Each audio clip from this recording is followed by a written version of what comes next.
ایمان صادقی امروز دروازه‌بان تیم سپیدرود هست. رأس ساعت 16 4 برابر هم آقای اشکان خورشید در سوت خودش دمید و آغاز بازی رو اعلام کرد. غلامی بود که توپ رو گرفت، یه ضربه سر، موقعیت هست و توپی که نهایتا نصیب جوردی مارتینز میشه.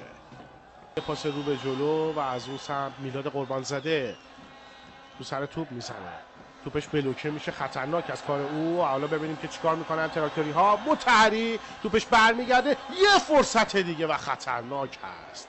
این موقعیت توسط محمد رضا آزادی زده میشه. اما اون دوتا بازی که برای سپیدرود مهمه، نفت تهران و پدیده است که 0-0، پیکان و استقلال خوزستان که اونم 0-0 به مانند همین بازی. ببینیم حالا از این موقعیت چگونه استفاده میکنن. موقعیت هست و توپی که وارد دروازه میشه، گل. عماد میرجوان یا غلامی، محمد غلامی موفق به گلزنی میشه روی اشتباه خط دفاعی تیم تراکتور.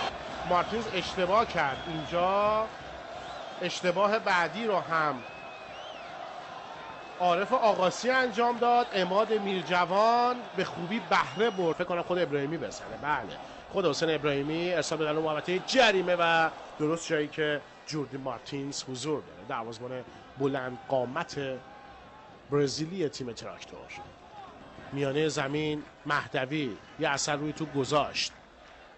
این سمت محمد ابراهیمی یه پاس رو به جلوی خطرناک میده برای آزادی و این ضربه اون که کمجونه و نصیب ایمان صادقی شد. 39مین دقیقه.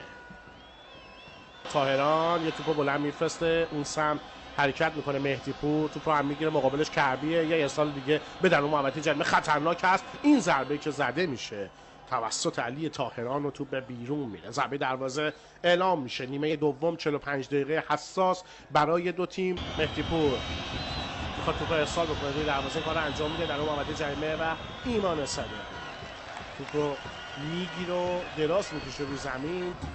برگشت توپ از مهدی زاده، رضا نور محمدی یه ضربه سر میزنه، اشتباه نور محمدی. موقعیت هست و ضربه مطهری رو میثم توحیده است به کرنر فرستاد.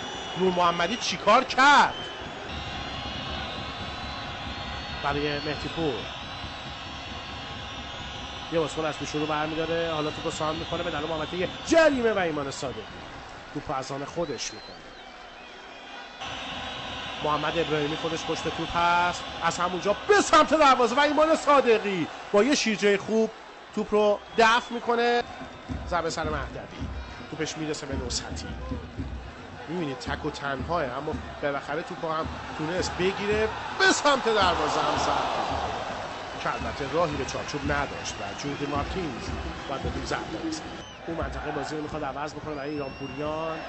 یه اشتباه از میلاد قربانزاده، یه پاس عالی برای مطهری خطرناک هست و ضربه او رو ایمان صادقی میگیره و برگشت توپ از مدافعین سپیدرود.